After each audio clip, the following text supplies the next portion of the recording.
The joint meeting of the Board of Directors of the Town of Carefree, Arizona Utilities Community Facilities District, and the Board of Directors of the Carefree Water Company. Please do a silent roll call. Mr. Hatcher, no, it was a 4. Okay. Agenda item number 1. Approval of the March 16, 2021 joint meeting minutes of the Carefree Town Council and the Board of Directors of the Carefree Arizona Utilities Community Facilities District, the UCFD. It's attached to your agenda. Do any of the directors have questions or comments? Hearing none, would accept the motion to approve it. I move that we approve the March 16th joint meeting minutes. Second motion. Motion's been made and seconded. All those in favor, please say aye. Aye. Aye. Opposed? Motion carries unanimously. Item number 2. Review, discussion, and possible action to approve resolution 2022-03, adopting the fiscal year 2022 to 2023 Carefree UCFD budget and adopting the fiscal year 2022 through 2023 Carefree Water Company budget rates, fees, deposits, and charges. Mr. Crossman, may we ask you to take it from there? Mr. Chairman and members of the board, agenda item number 2 is the final adoption of both the UCFD and water company budgets for fiscal years 2022-2023. It also includes the water company's rates, fees, deposits, and charges. And this will be done under resolution 2022-03. Just to give you a summary of our new budgeting process that we implemented it last year. We had a 2-month budgeting process in May of every year, and this year it was on May 3rd. You heard the proposed budgets for both the UCFD and the water company. That included the water company's rates, fees, deposits, and charges. And on May 3rd, you approved those 2 proposed budgets. You also approved it holding a public hearing on May 3rd, and that public hearing was held. In June of every year, we will then be asked to adopt final budgets for both the UCFD and the water company. So we're asked to do that today. And that will include the water company's rates, fees, deposits, and charges. And that will be done via resolution 2022-03. Essentially, the budgets that you're being asked to approve today are the same as the proposed budgets that were approved at the May meeting, with some very minor changes. And these are the changes, the minor changes that we implemented based on the input that we had at the meeting. As far as the CFP budget goes, we have identified 4 sources of funding as potential sources of funding. We've also noted that the expenditures for those items will be reduced funding sources. Reflected in the CFP budget. As far as the water company budget goes, we have identified funds for participation in the Bartlett study. You'll be hearing more about that. The Bartlett study under agenda item number 3. The recommendation from the board is not to participate in a study where the funds will roll back into the pipeline improvement CIP program, which is where the funding came from. As far as the water budget, was a question that came up at the meeting about our insurance premium. Our insurance premiums have increased considerably because of the level of construction contracting that we're doing this year as part of the Carefree Water Consolidation Project between $16 to $18 million. The question was, how long will these premiums, these higher premiums, stay in effect? And the answer is, as long as our contractual obligations stay that high. But our insurance agent has assured us that we can reassess those premiums at any point during our policy year if our contractual levels decrease. So probably about the end of this calendar year, 2022, or the first quarter of 23, we can ask our insurance carrier and our agent to reassess our level of insurance premium to the risk that we have. So we think that would be appropriate to do that. As far as the water company fees, as you might remember from these meetings, we are recommending the implementation of a water supply fee for new development. We did add the water supply fee report policy statement number 4. And what policy statement number 4 does is define what a significant impact on our water resources is. And that would be a development of demand larger than 15 acre-feet per year. We came up with that number. 15 acre-feet per year is about 10% of the water that we have available for economic. So under policy statement number 4, we'll consult with the town for each of those developments that has a water demand higher than 15 acre-feet per year. And then on a case-by-case basis, we could require that development to bring wet water or viable water supply to the town, or to the town of the water company to feel like it's in the best interest of the town and the water company. So with that, those are the minor changes to the proposed budget. I'd like to use it open up any questions, budget adoption questions might have, and after that, possible motion. Are there any questions or discussion comments? I have a question. So the paragraph we were just talking about, grant water resources for project anticipated required more than 15 acres. So does that impact say water? I mean, it's a function of how much water they're going to demand, assuming they. Mr. Chairman, Vice Chairman Crane, it would apply to the northeast corner of Cape Creek Road and Carefree Highway. That's where we'll enter into consultation with the town. If the town and the water company feel like that's not appropriate for that development, that's where we want to take our water resource supply pool and utilize it for that development. If that's a decision, then we would not require the northeast corner or any other development to bring water. If we feel like it's not an area that we want to commit our water resources to, then we require our option to develop, bring water resources, wet water to the community. So it's at the discretion of the water company. Each development basis, acknowledging that we have a limited amount of resources and we want to put those resources for the water companies to look at.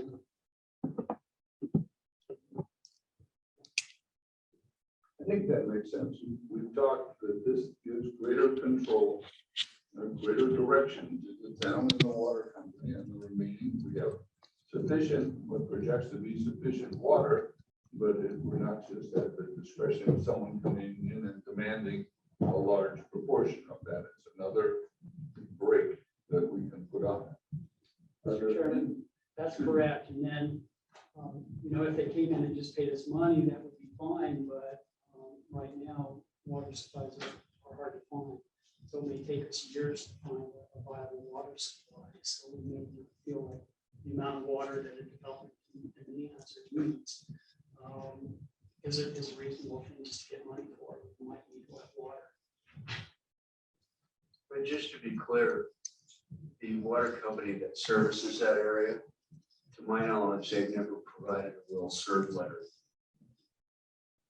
Mr. Chairman, Board Member Johnson, I believe that is correct. That northeast corner of Cape Creek Road does not have an existing well-served letter at this point in time. So that's made it very difficult for anybody to build on that property. That is correct. So am I correct in assuming that the new water reservoir will send water to that clinic? Once that's working, that problem will be solved. Mr. Chairman, Board Member Correa, that is correct. So we're close to being. Close to getting over this hurdle. Let's further clarify that, Mark. That's the northeast corner of Carefree Highway and Cave Creek Road, not the northwest corner of Carefree Highway and Town Darling. That water reservoir, as discussed on the public record, will not, does not, and cannot serve the northwest corner of Carefree Highway and Town Darling. Thank you, Mr. Meeks. Any further questions or comments? I think that's the substantive addition, refinement, progression that we have on this. So hearing none, I would accept the motion to approve resolution 2022-03, which approves and adopts the final district budget for FY 22-23. The final district budget is included as Exhibit B to this resolution, and it approves and adopts the final water company budget, rates, fees, deposits, and charges. And then those documents are attached after the resolution as well. Make a motion to approve resolution 2022-03. Is there a second? Motion has been made and seconded. All those in favor, please say aye. Aye. Any opposed? Hearing none. 2022, resolution 2022-03 passes. Item number 3, and this is for information only. A presentation by Mr. Ron Clawitter of Salt River Project on the Bartlett Dam modification feasibility study and steering committee.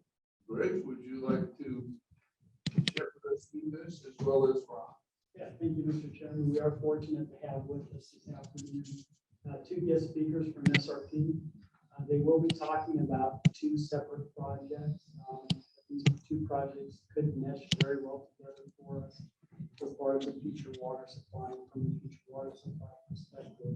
I think that'll become clear as you hear these 2 presentations. So, as you said, our first presenter is Ron Clawitter. He is with SRP. I think his background is in engineering. Is that right? I'm actually an economist. I play an engineer. Yeah. Ron is running the Bartlett Dam modification feasibility study and is also in charge of the steering committee that's comprised of about 21 entities around the valley. So he's a busy person these days, and we really appreciate him and Krista taking time out of their busy schedules to present these 2 projects to us. So give me a minute and I'll get this presentation up. It's my understanding as an overview, perhaps you'll get into this. The cap water supplies from the Colorado River are diminishing. However, the SRP watershed in northeastern Arizona is not diminishing nearly to the same extent. In fact, you have some excess water which runs off because you lack reservoir capacity. So this is the very preliminary stages of something which might be 15 or 20 years off, but it might be a further supply of water from a different watershed. And that's really what we're talking about here. That's absolutely right, Mr. Mayor. I will be going into a bit more detail.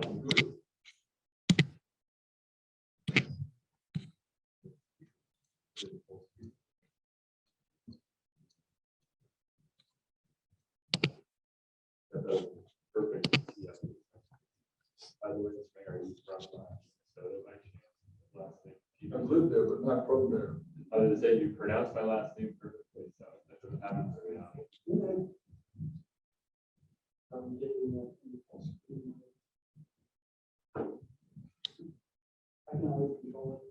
I think I'm controlling it. So I think I put it in PDF thinking it would help with PowerPoint. But no, thank you, Mr. Mayor, the rest of the members of the board. I really appreciate the chance to brief you on this important project today. And I've had quite a few conversations with Barry and the rest of the others that have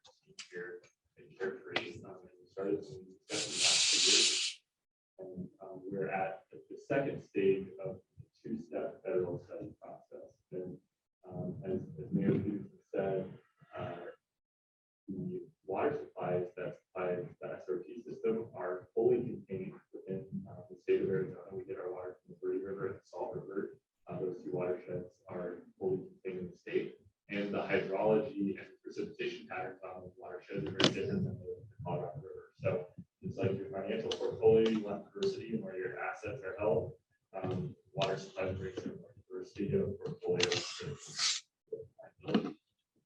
So really what I'll be presenting on today, I'll give you a bit more history than just where we are today. We have some states where ISRPs that are why we're at the stage that we're really working on partners, corporate partners to develop this project, because we're looking to solve our problem, but while solving our problem, that's our key, create an opportunity to create benefits to others. That's really the opportunity to expand capacity to capture that excess water supply. So in terms of the agenda, I'll give you some background on the Bureau of Reclamation planning process. Bureau of Reclamation is a federal agency that's part of the Department of the Interior, and they own all of the dams in the SRP system. So we're the non-federal entity that operates the facility. We've actually paid off the facilities that never failed that. So I'll give you an overview about the system and where we are today, where we're looking at these issues.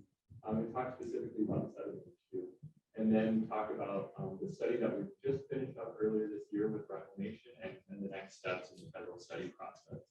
Because the United States owns all of our facilities, in order to modify or build new facilities, we have to seek authorization for progress. And so that's why we're going through this lengthy federal study process.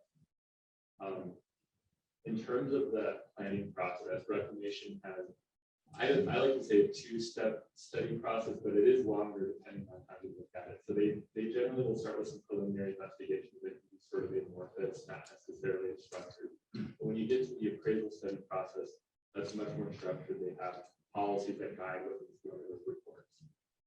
We started an appraisal study about 2 years ago with reclamation, really invited a broad swath of stakeholders. We ended up having about 80 different stakeholder groups engaged during that study process, from water providers like Carefree to environmental NGOs, Central Arizona Water Conservation District, natural resource maintainers like the Forest Service, Bureau of Reclamation, Fish and Wildlife Service, really everyone in this group. And what we were doing there was, we have this problem. We lost about a third of our capacity at Horseshoe Dam, which is on the Verde River, not too far from here. And we need to look at ways to restore that capacity and also better manage capacity going forward. We lost that capacity, the storage capacity at Horseshoe, through natural sedimentation. And really what that is just dirt and mud and debris that naturally flows in the river as it makes it into our upper reservoir in the system. It starts to naturally settle out. So think about filling a bathtub with muddy water, leave it overnight, mostly clear and with dirt. So that's what's been happening. So that study, we identified a number of solutions that includes expansion and capacity. We'll talk more about that. And where we are today, we're about to start the feasibility study, which is that final study required to get congressional authorization. The feasibility study authorization is a pretty darn big study. It actually has to be directly authorized by Congress.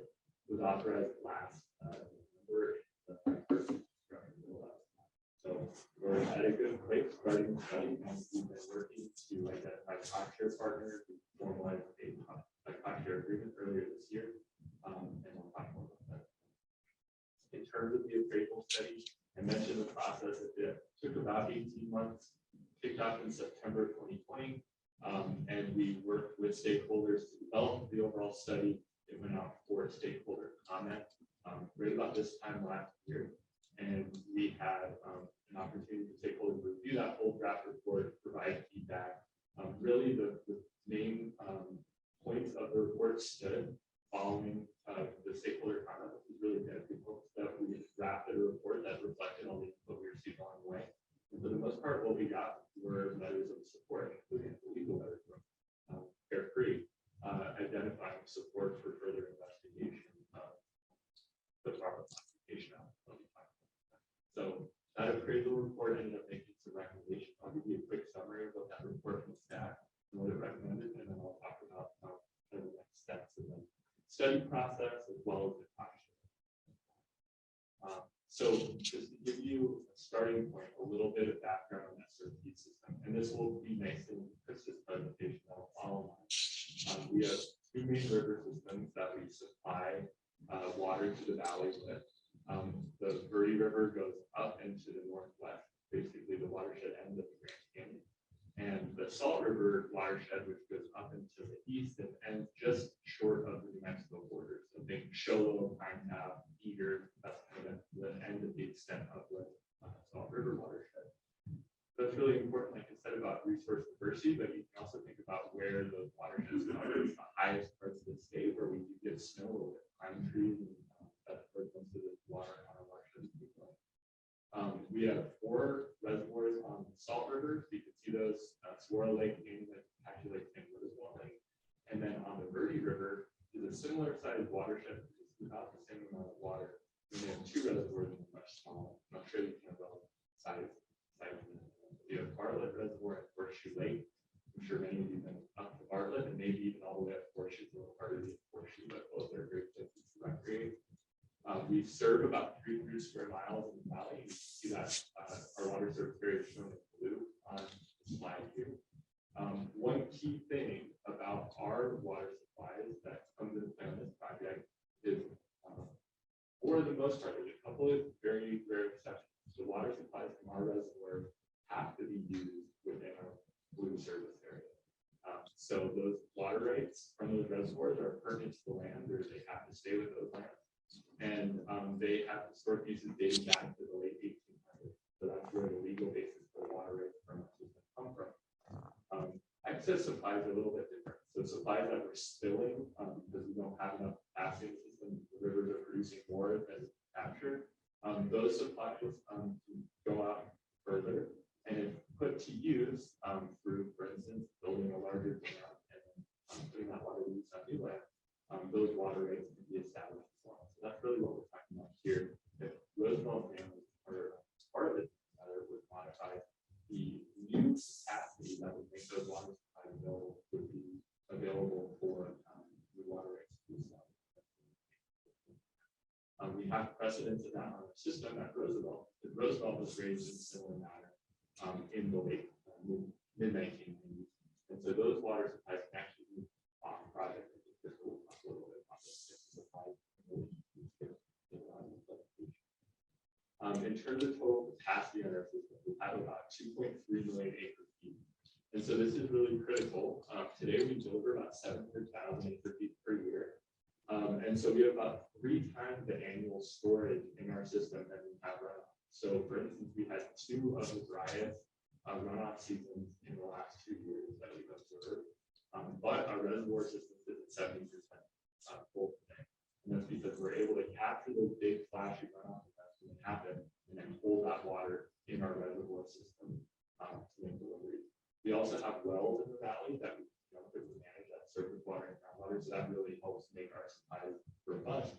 And that's why as we're looking at opportunities to expand capacity on the Verde River, we're really just looking to restore the capacity loss. We're not looking for SRP's benefit to gain additional capacity. That's where the additional part is outside of the service area territory. And then this schematic here, I think, gives you a good idea of why we're looking at the sediment issue on the Verde relative to the Salt. We see natural sedimentation happening on both rivers, the both natural muddy river channels going into slow moving reservoirs. So sedimentation is something that naturally happens in reservoirs. But at Roosevelt, for instance, we have about 3 million acre feet of total capacity. Acre foot of sediment definitely is something we track and we monitor, but it's not something that has an acute impact like it does on Verde. On the Verde, we've lost 1/3 of our total storage capacity at Horseshoe, about 46,000 acre feet. Acre foot we lose is really issue going forward. And each acre foot that we lose is an acre foot that we're more likely to spill and lose utility. So that's really what motivated us to start looking at problems.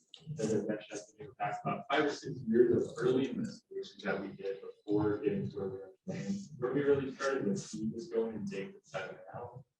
The short answer is it would cost about $1 billion. I think. Solve the problem in and of itself, restore the capacity, but then set up and start accumulating again. And it would have a really big land impact, about 2 square miles, 50 feet high, or 7. That would be a thing. If you've ever been to a mine and seen a big tail pile, you'd be creating not bigger than the mine. Not to mention, if you've ever driven a horseshoe, if you have fillings, you might be thinking at the end of the drive of a horseshoe that you might be go test with the dentist. It is a very washboarded road. It's about 15 miles long. So just getting the equipment out there and managing set of operations is a lot more really challenging. We have the equipment, we have the technology that's really plastic.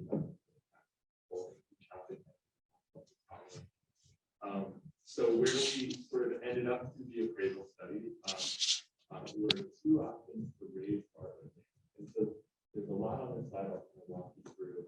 But we ended up finding a lot of support, or at least not opposition, from our very diverse stakeholders because of how we formulated this plan.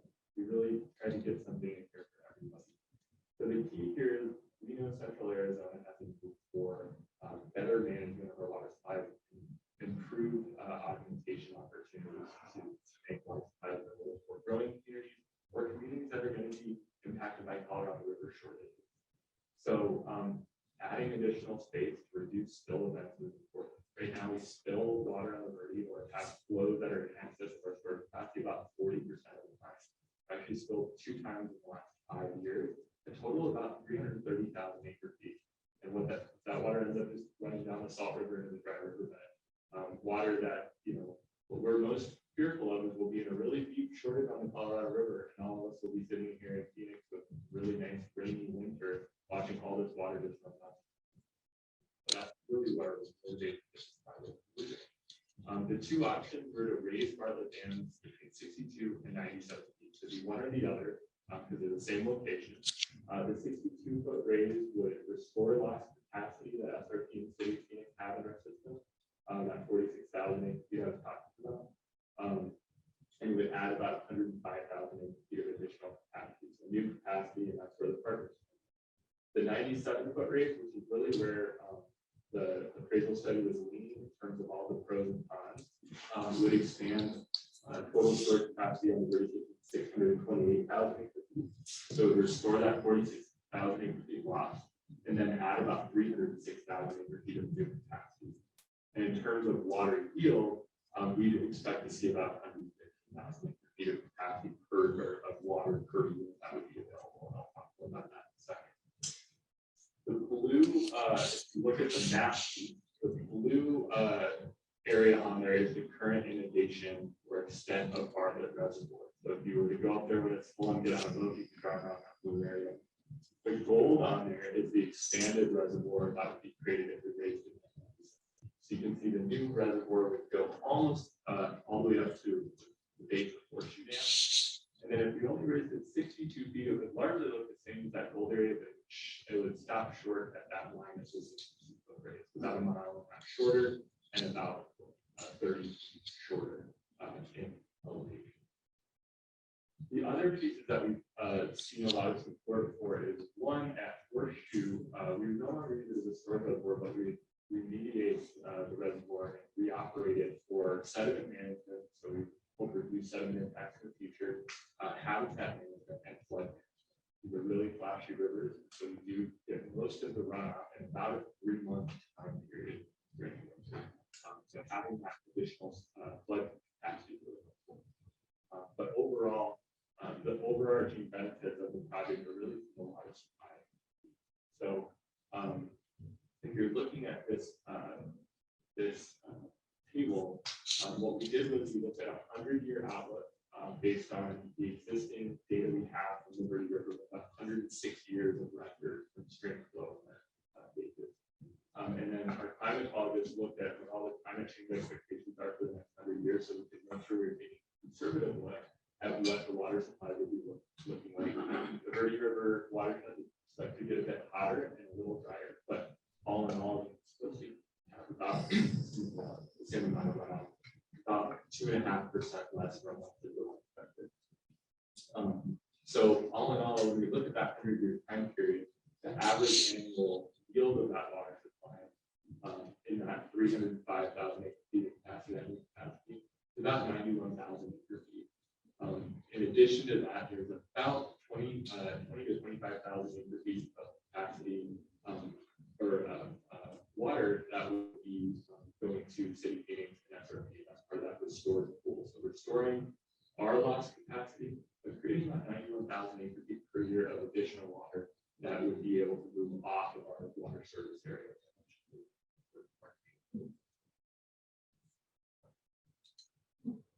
And just to kind of bring it all back to this map. So if we raise Bartlett Dam 97 feet with 305,000 acre feet of additional capacity, on average, that would produce about 91,000 acre feet of water per year. And so when I talk about our service area, I'm talking about the blue area in the center. And then the water supply is made available by that new pool, 91,000 acre feet per year, would be eligible to move off of our water service area and go really to anywhere in the region that you get to. The sort of the short of it comes from who invests in the project. And that's why we're talking with partners early on in the study phase. We need to work together with partners to evaluate the options, as well as how we would fund a project if it was constructed, who would get the water. So lots to work out. And we have about 4 years to work through that. So that's kind of the key piece here. And then Chris is going to talk about this as well, but you can see the CAP now coming across the north part of the city. It interconnects with our system today. So having water on our system allows for a lot of different exchange opportunities. And the project Chris is going to talk about enhancing that further, especially with projects like modified market. So just to kind of tee that in terms of where we are in the federal study process, we're in the process of starting that feasibility study today. We expect that that study will cost about $10 million. We're working through all the detailed project planning right now with resolutions. We have that around $10 million number. And then over the next year, we're going to be identifying the details of exactly what the cost and the schedule output will be. There are 4 main pieces we have to look at in a federal study. So one of the big obvious ones is engineering. We're talking about building new dams. We have to do detailed engineering designs. We also have to do a pretty detailed economic analysis. That's one of the key requirements of the federal study. You have to make sure that the benefits of the project outweigh the cost. And so that is a significant portion of the study period, as well as the cost of the study itself. And then there's also the environmental review. So we're going to be using the National Environmental Policy Act process, the process that we've heard that, which is what the federal government generally uses for their environmental reviews. That's going to be a big important part of this as well. And so what we've done with federal partners is we've approached those parties that really engaged heavily during the appraisal study, and we said, okay, well, we have to fund at least half of the study. So part of the feasibility study authorization from Congress is that half of the funding has to come from the federal party. So the partnership is important. Through that bipartisan infrastructure act, not only was the feasibility study authorized, the funding was set aside for this project and others. So the federal funding is pretty well secured. And federal funding is we have $1.8 million worth of commitments in the so we're well positioned to fund the study, but we are also working with remain inclusive and invite other partners and I would like to participate in the study so we can work with other partners. And one last piece I'll talk to that Gary mentioned it. So with the funding partners, with 21 today, there are 2 different levels of steering committee membership because we wanted to, well, one, we started asking partners how much do you want to contribute, and we did the baseline of where we should set the funding thresholds. They were all over the board from about 60,000 to one party wanted to get us close to 300,000. And we did all the math, said, well, that's great. Very excited that you said it 300,000, but we don't make it happen for every party. So there's no guarantee out from this study. We didn't want to imply anyone that more funding equals more opportunity benefits of the project. So where we kind of landed to try and find 2 thresholds because there were a lot of different levels. One is to be a voting member. So really, you're all in on the project. You really want to be at the table. You want to stay. You're going to show up to me by technical input. And you'll be there to the end of the study. It's $100,000 a year for 4 years. And that's adjusted annually based on the actual project needs. So it could go up and it could go down. It will likely go down in certain years, but probably will not this year. Non-voting members, so just having a seat at the table is $30,000 a year. There's no multi-year commitment. So for some parties that are really interested, they want to be at the party or at the table, but they weren't sure how long that they would want to. They weren't sure they would out of the study, but they wanted to make sure they had time. So those are the two funding thresholds. And in the cost share agreement, which is actually in January, there is language identifying how we can add additional partners.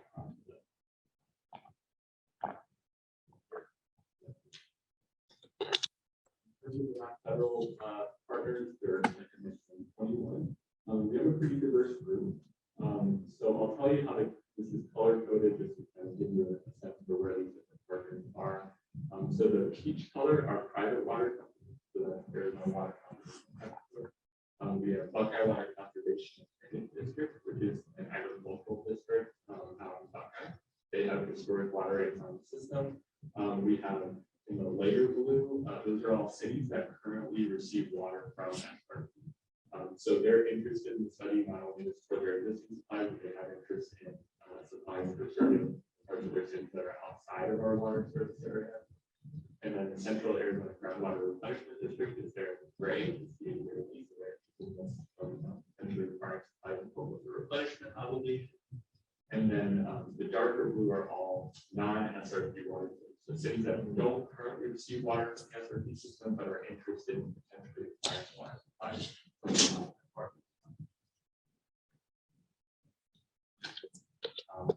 Last slide will give you an idea of where we're going. Finished the appraisal study. We did it in about 18 months. The feasibility study is going to take about 4 years. We're taking it out now. We're planning to have it done by the end of 2025. And then we would get congressional authorization, assuming that the project is found feasible. Okay? So through that whole process, we'll be looking at those 3 main buckets I talked about. Can we design the dam and is it safe and will it stay in place? That's pretty much it. Very simplified engineering assessment. The economics, do the benefits outweigh the costs, and then the environmental. Is it acceptable from an environmental perspective? Are any negative impacts? Are they capable of being offset? So those are the 3 main questions that we're studying.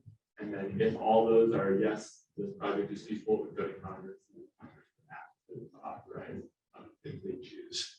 And then construction would be about 5 to 10 years. So really what we're looking at is 2030 to 2035 having the dam in place, water being capable of being delivered from it. Of course, we're depending on federal agencies to get things done and then congressional authorization. So this timeline could take longer overall, but this is what we're working really hard to get done, especially because the water supply outlook in Arizona shows that this project is very much needed. So we want to keep moving it.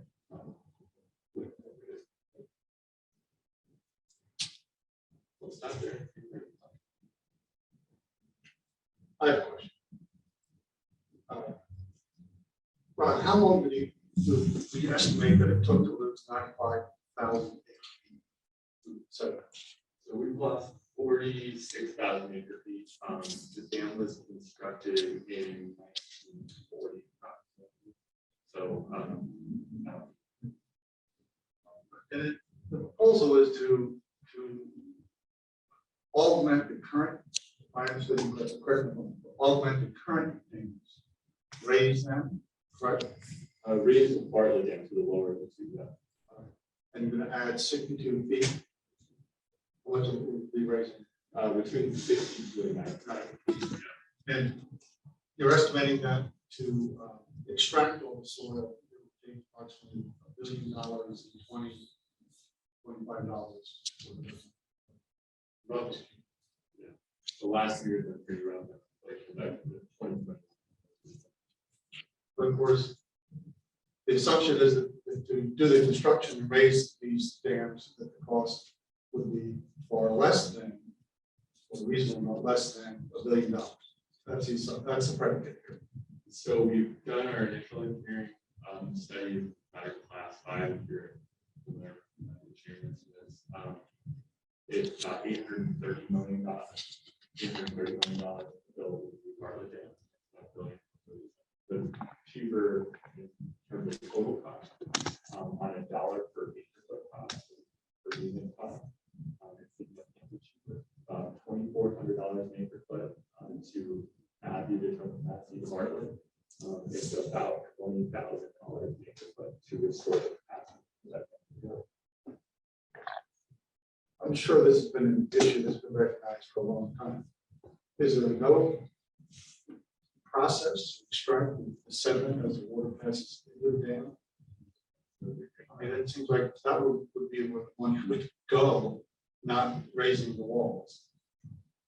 So in terms of sediment, so I mentioned that if we raise Bartlett Dam, Horseshoe Reservoir would end up being used in part to help with sediment. So give you kind of 5-year history, but we'll go back to when Horseshoe was constructed. So Horseshoe was constructed in 1940s as part of World War II effort. And it wasn't constructed by Reclamation Corps efforts. So it was constructed by Phelps Dodge in order to facilitate a water exchange for water in the land.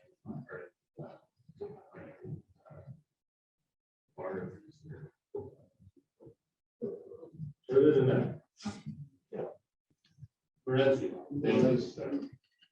yeah. And so it was built pretty quickly, and it wasn't built past sediment. So it ended up being just a very good sediment trap, not by design on purpose, right? Part of that also was really shallow. So part of the feasibility study is to look at how to modify outlet works to build all past sediment. The short answer is there's not a way to really re-entrain the sediment that's settled already and restore the capacity through that.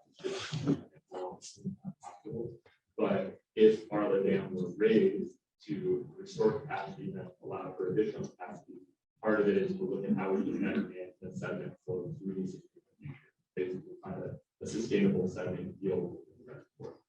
There's no way to eliminate sediment accumulation in reservoirs, but it's a matter of how we know that.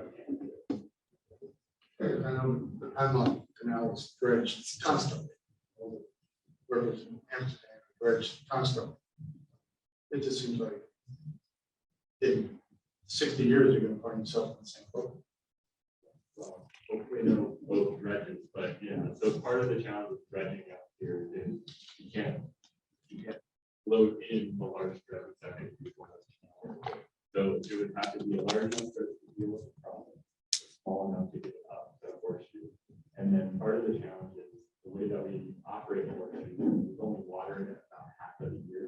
And so we would be in this constant flux of trying to dredge and then pull the dredge out of the water to let it sit on the side of the reservoir for half a year. So that definitely increases the So the best opportunity is to look at how we can keep sediment in train during big flood events to prevent it from settling in the reservoir and pass it through.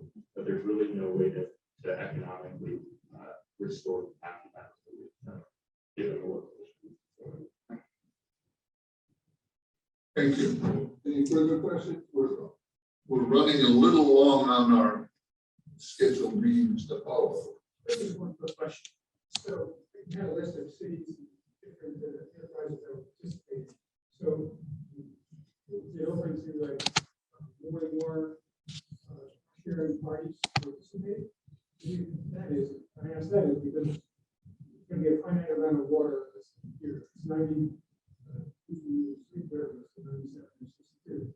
The more parties that are participating, the less they're going to get. So it's open. So many wish to participate, and then if there's parties like us who get non-voting, like year, what insurance do we have, if any, that we keep any rewards? Yeah, great question. So we do want to leave it open for any party that would like to come forward. Part of that is because of how we're looking at allocating water supply. So in the cost share agreement, there's an appendix that identifies that there will be basically an assessment of need for water supply that will be developed by the parties. So that's something that we want to work with the parties and Reclamation to develop the allocation. What we do know, and this is to make sure that everyone understands this,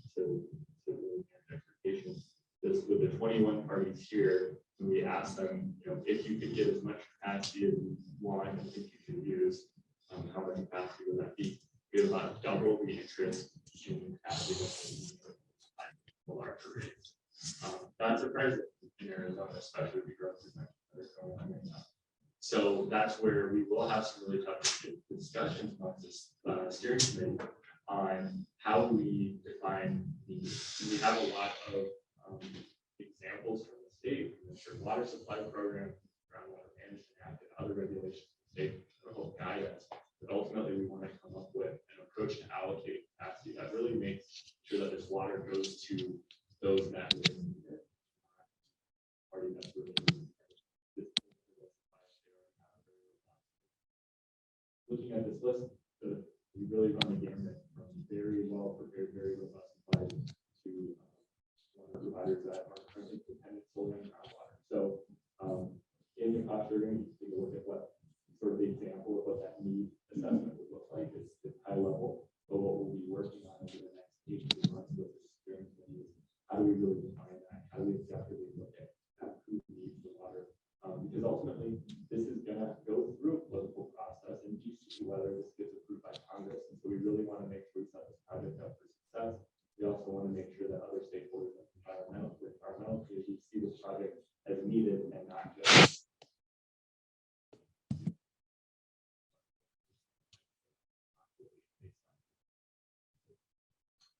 Quick question, Ron. The $830 million price tag to raise the dam, does that apply to, is that for the 62 feet? Is that for the 97? What is the difference between the two?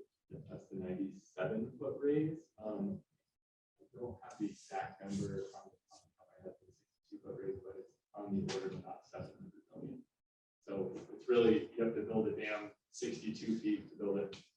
You have to build it 320 feet to add another 97 feet to the last 62 to 97 feet. Foot raise, there's really not that big of a difference in cost. So that's really when we start looking at the cost per acre. But the 97-foot raise makes the most sense. You asked that, you mentioned that the 50% of the $10 million study to be contributed by the 21 towns and cities and so forth. Is this a fully funded federal project, or do all these towns have to kick in when the time comes? So right now we have about $1.8 million committed per year, 4 years from the 21 parties. So that ends up being close to $8 million. The federal government put a bucket of money that would more than cover their 50% share for this project, but they haven't allocated all yet. So what we've heard from reclamation is we have nothing to worry about. The federal funds will be there to match the 50%. But only $500,000 is from the federal government so far. But subsequent fiscal year, they'll be able to.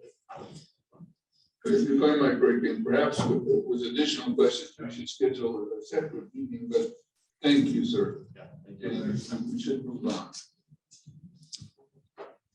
And Mr. Chairman, members of the board, what I would like from you is input under agenda item number 5 on whether we should participate in the steering committee as a non-voting membership.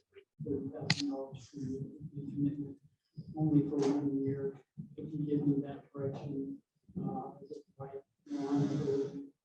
letter asking the steering committee to consider a membership at a non-voting level, and then you would take it to the steering committee for their vote to see if they would allow us to be a non-voting member of the steering committee. Is that a correct summary of the process? Absolutely. I would, we're going to move on, but I think these are important discussions. I'd like to then move into our discussion of the second project that SRP is running, which is what's called the SCIP. It's a Salt River CAP interconnection facility. We have Kristen Junkin here with us. And Kristen is the director of SRP Water Strategy. If I got it right. And again, appreciate her taking some time out of her schedule to come to the meeting. They have produced a very, very well-informed video of the SCIP project. And what we'd like to do is play that for you right now and give you some great background and explanation of the project. And she's got, I believe, a short PowerPoint presentation. I can just provide an intro to the video. Yeah, that is great. So we put this video together to explain this interconnect project. And I think you'll find where Ron's presentation really focused on the water resource. Mine is about the infrastructure to make sure the water gets in the right places. And so this video will kind of walk you through the purpose of this piece of infrastructure and how it unlocks the ability to use existing infrastructure in new ways. Unfortunately, this video was prepared before the Bartlett project was out in public. So it doesn't specifically address the use of the Bartlett water, but I think you'll see in the examples given how the Bartlett supply would be used through this piece of infrastructure. And I can point that out more specifically after the question.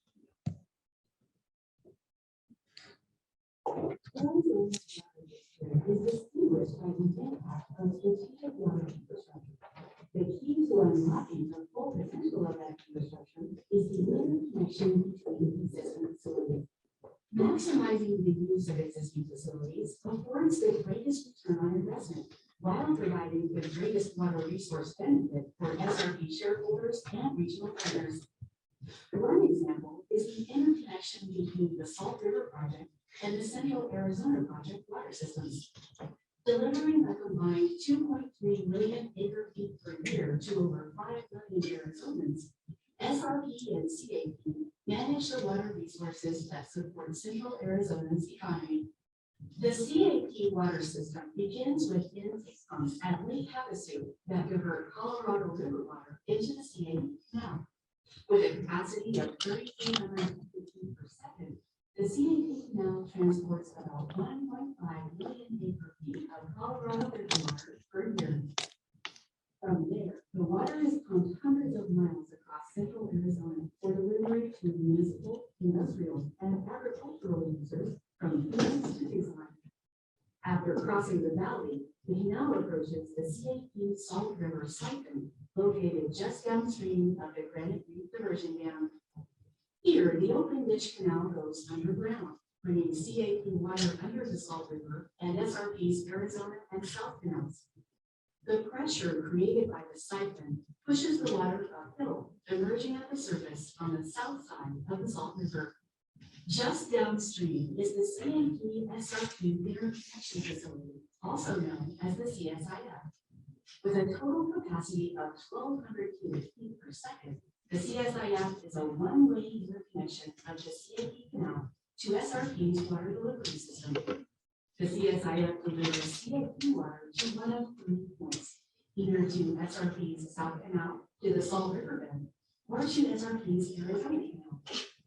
With these connections, CAP water can be delivered to any point along more than 1,200 miles of SRP canals and laterals, including recharge facilities and 11 drinking water treatment plants used to provide safe, reliable drinking water to the valley.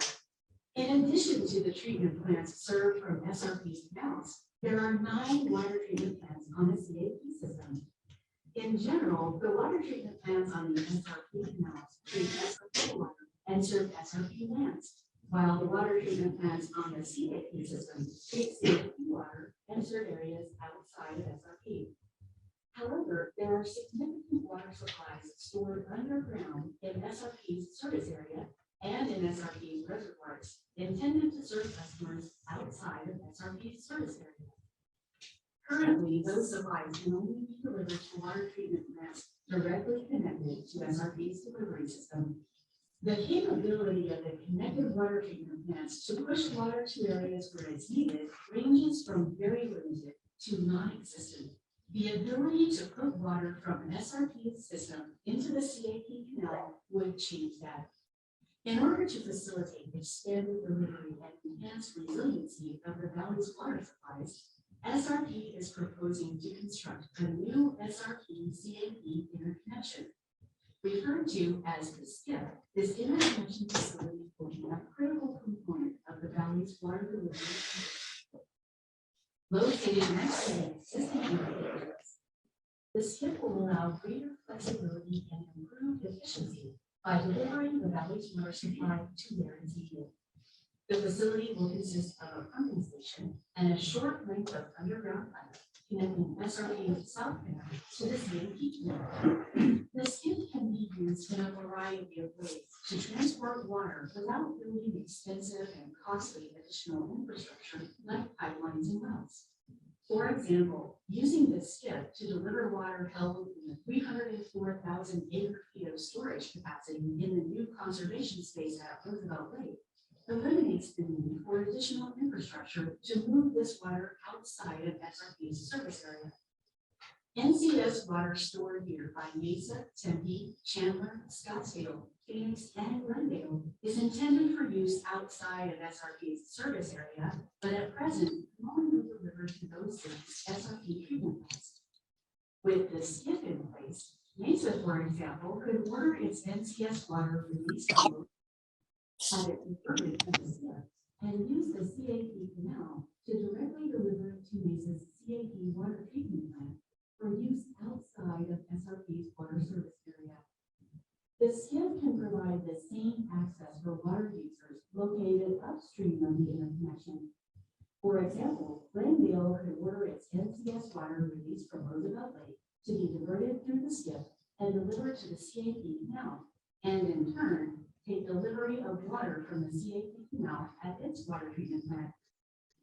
This type of indirect delivery is possible without impacting other CAP deliveries and could even provide operational flexibility for the CAP during peak demand periods.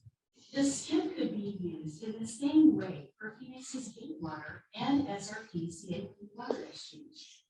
But perhaps its greatest impact will be on the recovery of long-term storage credits stored within SRP's water service area. Most of the CAP water released to the SRP delivery system has been recharged into underground storage facilities operated by SRP. SRP manages 3 recharge facilities: the SRP Groundwater Savings Facility, the New River Agua Fria River Underground Storage Project, or NAUSP, and the Granite Leaf Underground Storage Project, or GRUSP.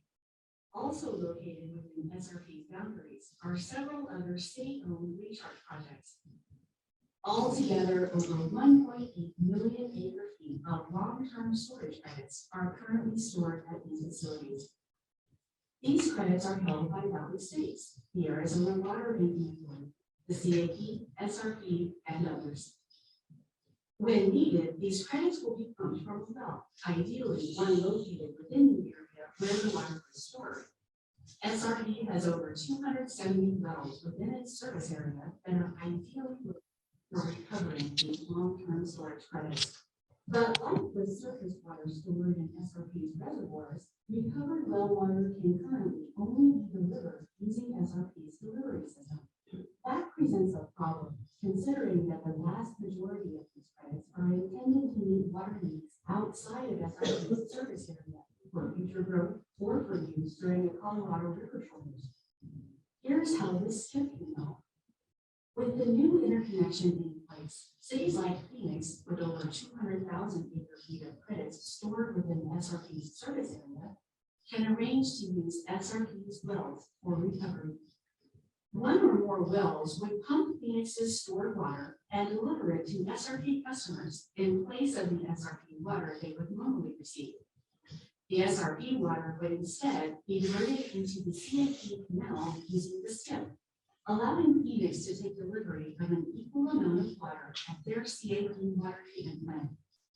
This same arrangement can be made for cities located outside of SRP's water service area. For example, Apache Junction has recharged CAP water at SRP's Groundwater Savings Facility. In the future, they can use this skip to obtain direct access to their stored water using SRP's wells capable of recovering water from the area where it was stored. Apache Junction would arrange to use SRP's wells for recovery. One or more of SRP's wells would pump the stored water and deliver it to SRP customers in place of the SRP water they would normally receive. That water would instead be diverted into the CAP canal using the skip, which would flow down to Apache Junction's CAP water treatment plant.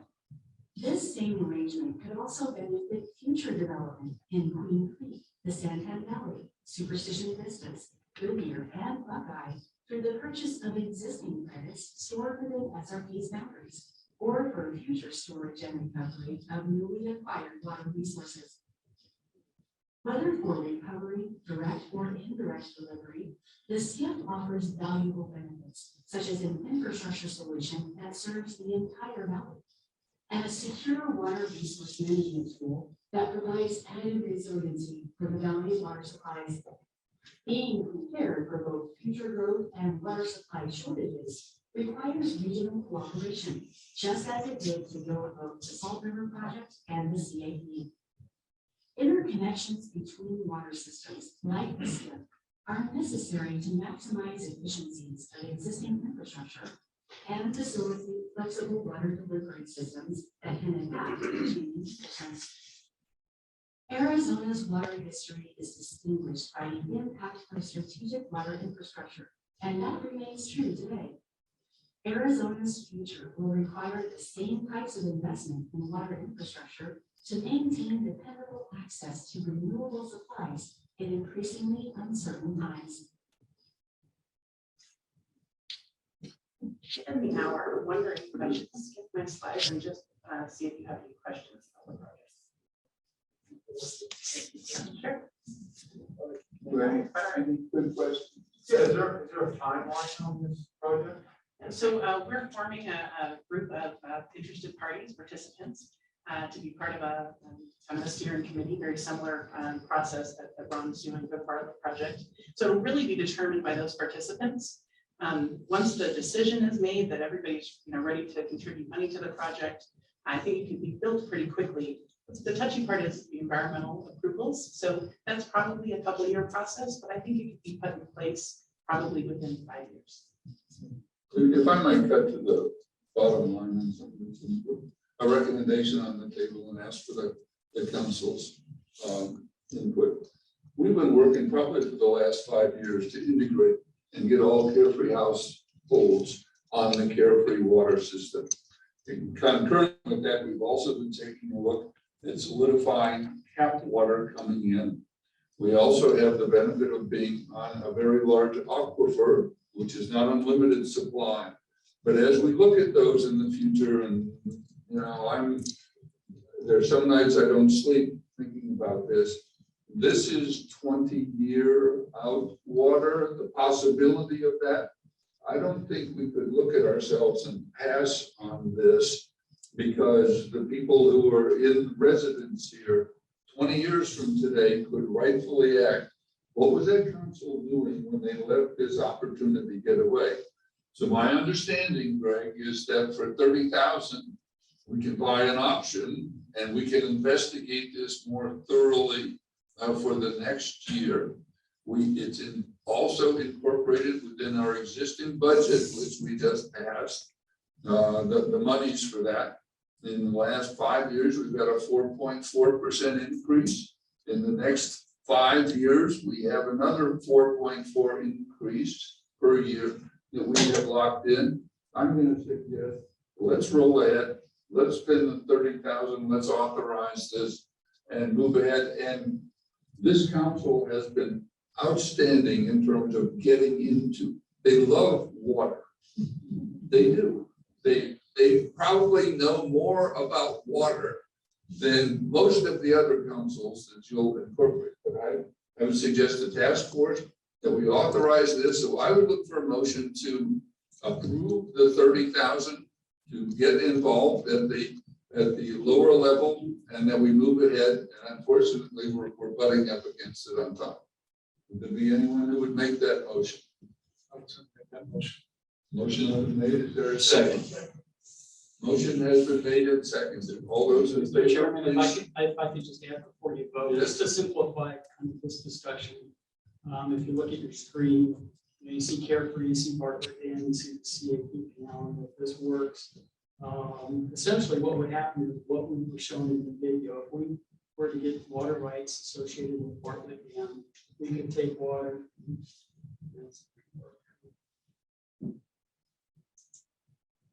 There we go.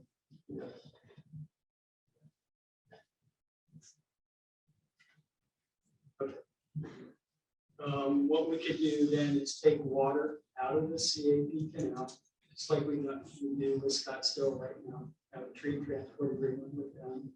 We take our Bartlett water out of the CAP canal, and then that Bartlett water would be delivered to the CAP canal for use downstream by someone else. And so very simple concept, there were a lot of concepts that were in the video. For us, that's how this would work. We would have Bartlett Dam, and then down to the CAP canal, and the Verde River will utilize the skip in conjunction with water rights and Bartlett Dam to supply us water. Very, very great solution, simple solution to a very. It's a simple solution, and we don't have many, if any, other alternatives. Exactly right. So, for letting me interrupt you, but no, we should go ahead with the vote. Okay, thank you. So the motion has been made and seconded to approve the participation in the SRP study, and then it's a commitment of 30,000 for 1 year, and we'll form a task force. We'll form whatever it takes to investigate this more thoroughly, and investigate where we go for the future beyond that 1 year. All those in favor, please say aye. Aye. All those opposed, please say nay. Motion passes unanimously. Thank you. I think that's a very important issue. There's nothing more important beyond safety than water in here. So, Thank you, Mr. Chairman, and thank you to the audience for being patient with us for learning over. I know most of them are here for the council meeting. I think that's it. I think we have adjournment of the water meeting. We can go into the budget meeting. Let us take this, and perhaps at the conclusion of the budget meeting, we'll take a couple minutes for a break, and then we'll get right into the council meeting. Thank you to our SRP representatives. Thank you. Thank you, Greg.